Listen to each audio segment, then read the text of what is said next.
Salut à tous, j'espère que vous allez bien aujourd'hui et que vous êtes en forme parce qu'on se retrouve pour un essai monstrueux, celui du Renault Alaskan.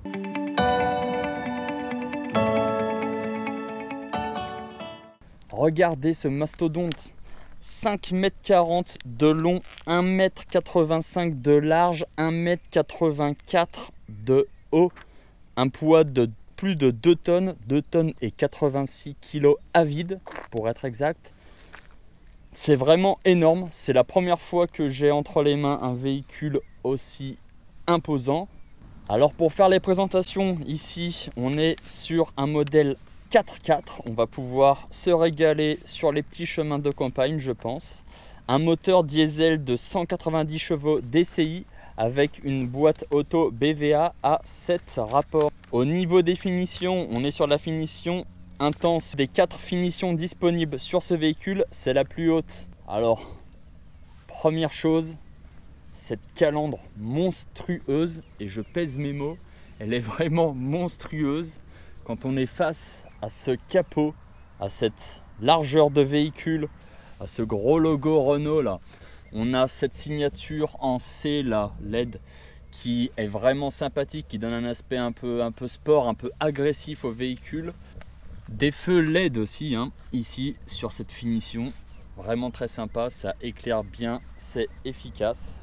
Et puis alors l'aspect baroudeur avec ce gros ski à l'avant ici, les anti-brouillards de chaque côté, et regardez sous la calandre là, sous la calandre chromée, on distingue hein, tout le circuit de refroidissement là, c'est vraiment impressionnant, on voit des tubes qui se baladent un petit peu partout. Voilà, on est sur un véhicule brut de fonderie, mais on verra quand même qu'il y a pas mal d'équipements technologiques qui viennent l'adoucir un peu, qui viennent accompagner sa conduite, on va dire son comportement, et heureusement. Des jantes 18 pouces avec des pneus énormes, et regardez cette garde entre les pneus et la carrosserie, c'est impressionnant, il doit y avoir je sais pas une quinzaine ou une vingtaine de centimètres. On voit tout le système d'amortissement à l'intérieur là. Si on continue, on a ici autour du clignotant latéral une petite partie chromée, c'est vraiment sympa. Des rétroviseurs très larges, chromés aussi sur cette finition. Tiens, on distingue ici la petite caméra disponible sur cette finition intense pour la vision du véhicule à 360 degrés. Il y a aussi une caméra à l'avant, je ne l'ai pas montré tout à l'heure, mais vous l'avez peut-être vu en plein milieu du logo. Les poignées de porte chromées également. Les barres de toit sur le toit, je suis obligé de lever le bras très haut pour vous les montrer, croyez-moi. Pareil sur cette finition intense, sinon c'est en option sur les autres finitions. Des vitres arrière légèrement surteintées, toujours appréciable. Les barres ici chromées aussi, très bien. Quelque chose de pratique, le marchepied. Croyez-moi, à moins que vous fassiez 2 mètres, pour monter dans ce véhicule, vous aurez besoin de ce marchepied. La garde au sol est tellement haute. La benne, alors la benne, on peut l'avoir seule, c'est-à-dire sans la petite cabine là de coffre supérieur. Ça, c'est une option. À l'arrière, des feux bien rectangulaires, mais quand même bien dessinés, bien intégrés dans le véhicule. Voilà un aspect baroudeur, un aspect carré. Un gros pare-choc bien chromé comme on les aime. Des parties métalliques là sous le pare-choc justement aussi pour protéger le véhicule. C'est vraiment impressionnant. Ça en fait c'est un marchepied pour pouvoir prendre un peu de hauteur, hein, aller fixer des choses sur le toit ou dans la benne quand on n'a pas la partie cabine optionnelle ici. Ça se déplie, donc pour le déplier il suffit de mettre le pied dessus et d'appuyer fort. Voilà. Et pour le replier, à l'opposé, on pousse avec le pied. Voilà.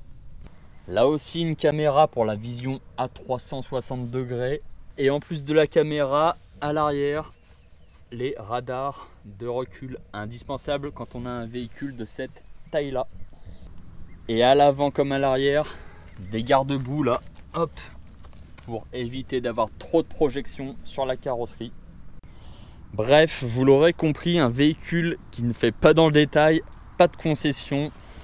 Il est là pour porter, il est là pour tracter, il est là pour franchir, mais il est aussi là pour vous sécuriser parce que au volant de ce véhicule, on a l'impression que rien ne peut nous arriver.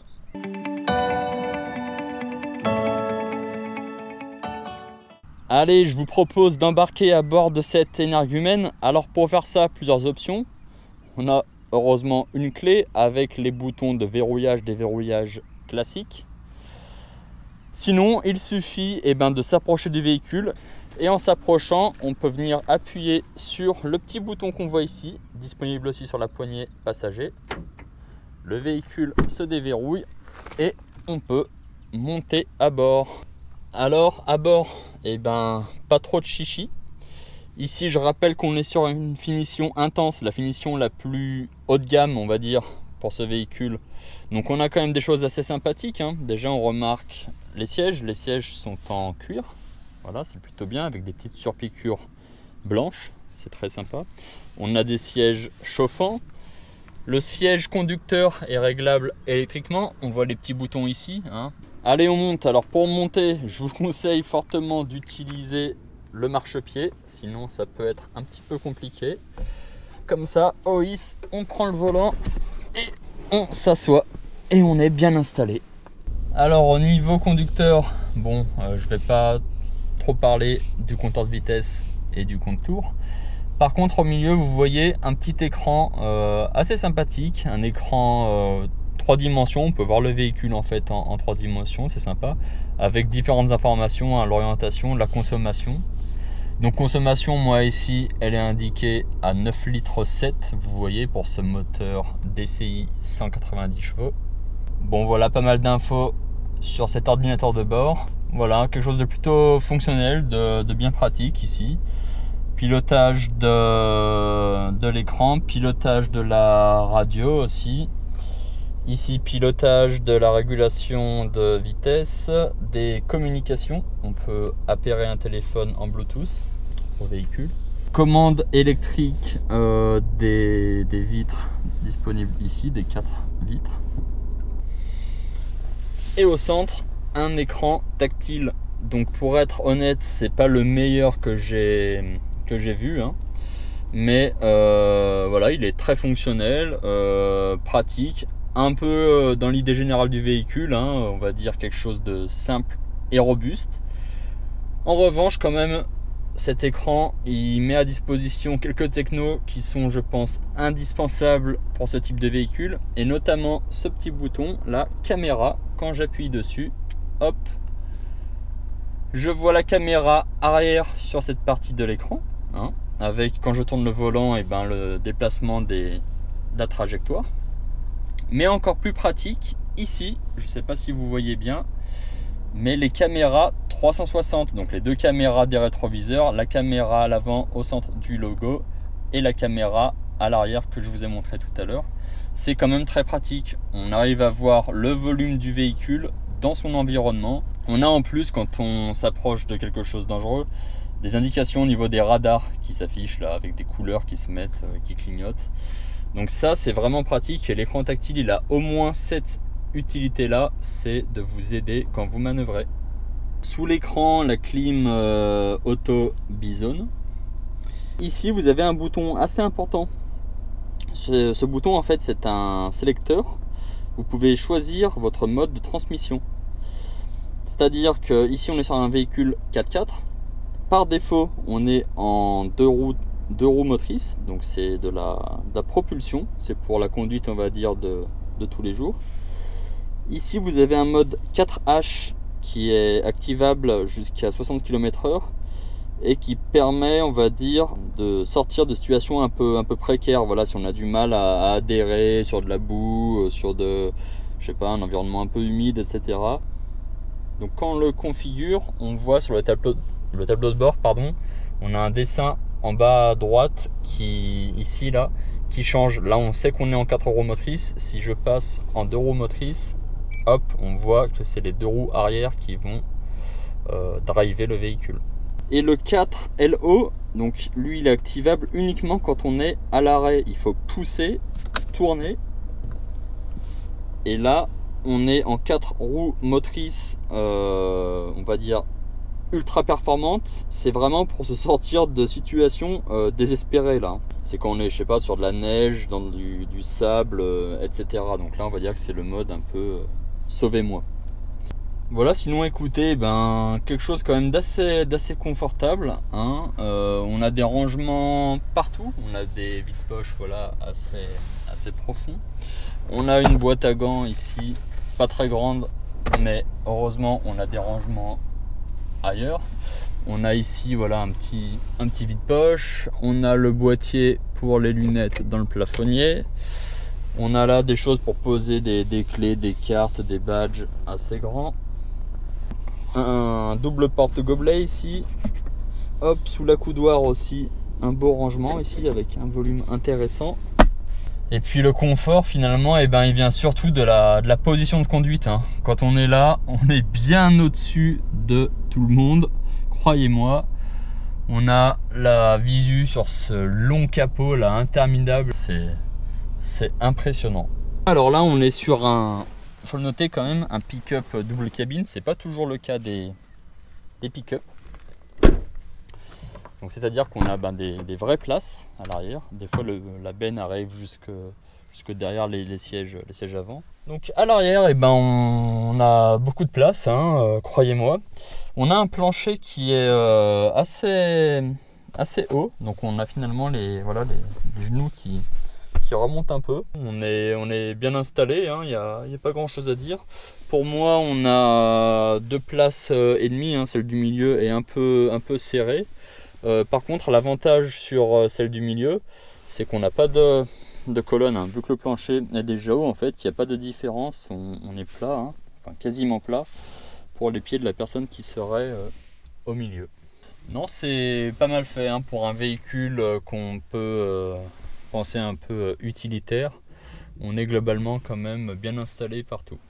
Allez, on va aller voir un peu le coffre, la benne, pardon, puisque c'est comme ça qu'il faut l'appeler. On va aller voir cette benne. Une benne qui peut transporter, je vous le rappelle, jusqu'à 1 tonne. Alors là, on a sur cette benne, avant de commencer, comme je le disais au tout début, une cabine en option. Normalement, la benne, elle s'arrête ici, hein, à la limite qu'on voit là. Là, on a une petite cabine en option pour faire en sorte que ça ressemble plus à un coffre qu'à une benne en fait. Donc pour ouvrir, je commence par ouvrir ça. On commence à voir le joli volume. Après, je déverrouille ici. Voilà. Et là, regardez ça. Une capacité de chargement de fou. On arrive à plat, là on peut faire glisser n'importe quoi. Et n'ayez pas peur, hein, la partie qui est articulée, ici, celle-là, elle peut supporter jusqu'à 500 kg. Là, je peux m'asseoir évidemment très facilement. Je ne pèse pas 500 kg. Mais voilà, faut pas avoir peur de venir appuyer des choses lourdes ici et de les faire glisser. On est sur un matériau, la plastique, avec un grain, on voit, assez épais, qui craint absolument rien. La benne, donc si j'arrête ici à ce niveau-là, elle fait 1,13 m3. Alors maintenant on parle en litres pour les coffres, hein. Ça fait 1130 litres, c'est énorme. Avec l'option cabine, là je ne sais pas combien ça monte précisément, mais enfin c'est le double, voire le triple je pense. Alors voilà, donc de base on a juste la benne. Vous pouvez voir ici qu'il y a un rail le long de la benne. Parce que souvent les gens qui achètent l'Alaskan, ils prennent juste la benne avec un volet à fixer sur ce rail qu'on peut tirer pour protéger un peu la marchandise. Et cette cabine optionnelle, on voit comment elle est fixée, hein. Elle est fixée sur un deuxième rail ici par ses crochets. Elle est évidemment démontable, hein. Il suffit de dévisser chacun des écrous qu'il y a sur les crochets, retirer les crochets et on peut enlever cette cabine. Allez, je referme tout ça. Oui. Alors, je ne m'étais pas préparé. C'est vrai que c'est super lourd cette partie-là. Ça peut supporter 500 kg, mais du coup, ça fait un poids monstrueux. Hop. On ferme tout ça. Voilà. Ah, on sent que c'est du solide, hein.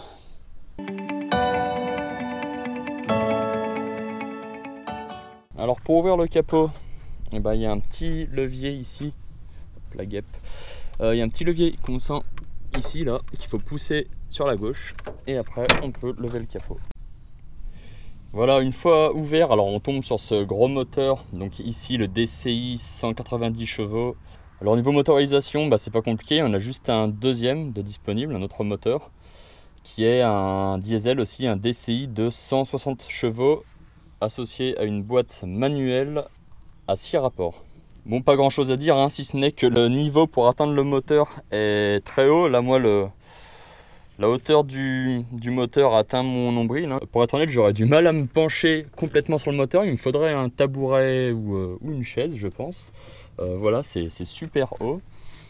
Par contre, pour les niveaux, c'est plutôt pratique. On est vraiment au niveau de la taille, donc on a accès aux différents liquides très facilement. Alors au niveau des consommations, si vous me suivez, vous savez que j'aime pas trop en parler parce que pour moi c'est toujours très théorique. Ici, comme on l'a vu avant, moi je suis autour de, on va dire, 9 litres 7 au 100 km avec ce DCI 190 chevaux. Donc après, chacun sa conduite, et puis en fonction du moteur, vous aurez des consos différentes. Mais voilà, c'est pour vous donner un ordre d'idée avec ce moteur-là. Et dernier point sur les motorisations, sachez que ce type de véhicule, là, les pick-up, c'est un peu une niche par rapport aux malus. Vu que ces pick-up sont considérés comme des utilitaires, en fait, les malus bonus ne s'appliquent pas. Donc pas de malus sur ce véhicule Renault Alaskan.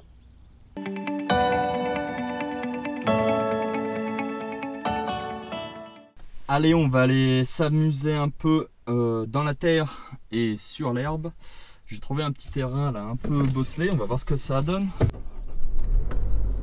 Voilà, le gros vroom quand on démarre. Alors je vais directement me mettre en mode 4x4 via le petit sélecteur ici. Et puis on va y aller. Alors là, par exemple, on voit que c'est un petit peu chaud. Il y a pas mal de bosses de terre, il y a des arbustes en face. Je peux passer la caméra en mode 360 et voir tout ce qu'il y a autour du véhicule. Je vois le véhicule dans son environnement, je vois tout ce qu'il y a autour et je peux manœuvrer presque comme sur un jeu vidéo. Alors bien sûr en regardant comme ce qui se passe devant moi pour être sûr. Et je vois que tout se passe bien, je peux y aller.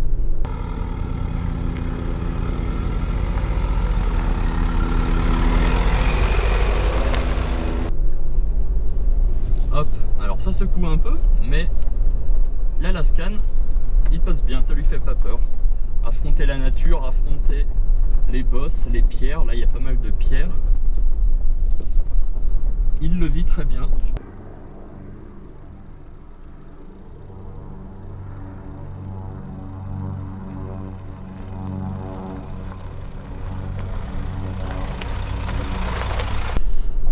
Voilà, ça se passe bien, on n'est pas trop inquiet. Hein.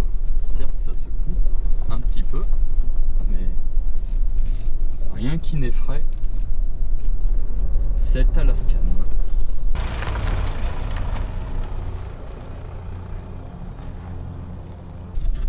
Allez, on va aller voir ce qu'il donne sur des routes un peu plus normales.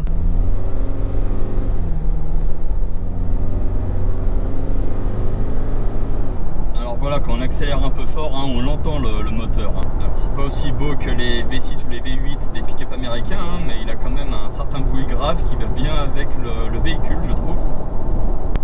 Allez, on va prendre quelques virages. Alors les virages, faut être honnête, c'est pas le domaine préféré du véhicule. On sent les quasiment 2 tonnes 100 à vide du véhicule qui partent un peu sur l'extérieur.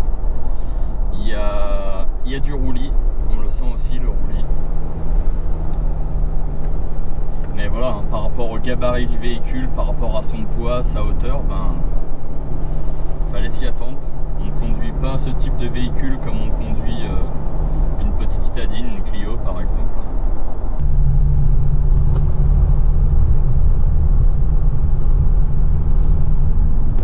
Mais par contre, quel pied de pouvoir dominer la route comme ça, d'être haut, d'être assez large, on se sent en sécurité.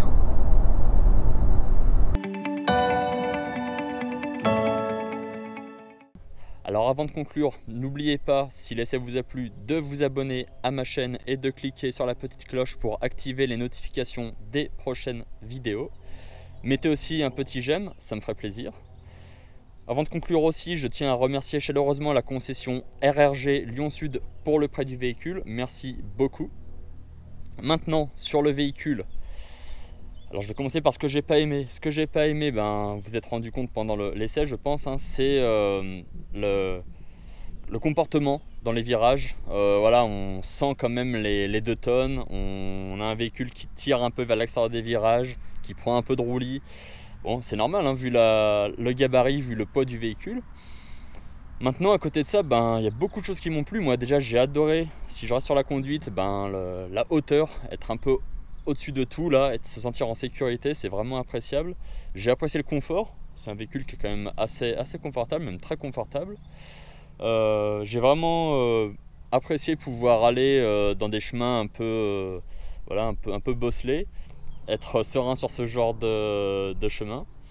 Non, on a vraiment un véhicule sympa à conduire, fun. Est-ce que c'est un véhicule pour tous les jours? Ben, ça dépendra de votre mode de vie, hein. Clairement, si vous devez aller en ville comme moi pour travailler, je vous avoue que c'est un petit peu compliqué. Moi, je l'ai testé à Lyon, ce véhicule, c'était pas toujours facile, il faut faire attention.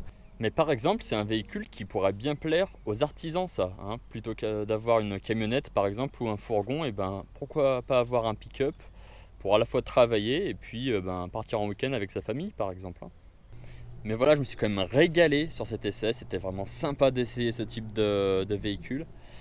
Alors pour finir complètement, hein, sachez que ce modèle-là, ben, il coûte 45 000 €. Alors c'est le haut de gamme, hein, c'est le DCI 190 chevaux sur la finition intense, donc il y a des prix bien sûr beaucoup plus bas, ce sera à vous de voir.